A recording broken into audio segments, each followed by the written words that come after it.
হযরত Shah Ferran হযরত Shah Ferran রহমতুল্লাহ আলাইহির মাজার। এটা হইল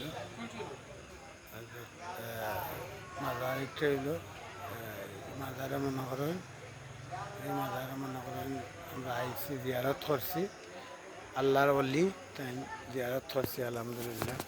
আমরা আছি বর্তমানে হরিশ ভাই, আমি আর রজাক মামু, আর বাদে তোমার তো আমার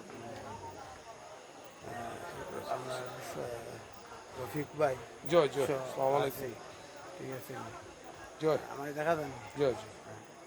আচ্ছা, যাক, এখন আমরা আইসি অন্য উঠানি, আমরা আইয়া দেখিয়া তার মাদার জিয়ারত করলাম, করিয়া আমরা এখন যাইয়া তান গালাত মসজিদ আছিল, এসার নামাজ পড়ছি, পড়িয়া বারোইয়া যাইয়ার আমরা এখন আলহামদুলিল্লাহ আমরা লাগি দোয়া করবার সবে আল্লাহ যেন অলির মাদার জিয়ারত করানি লাইছেন, ওখানে আল্লাহর কাছে লাখ লাখ শুক্রিয়া। আসসালামু আলাইকুম।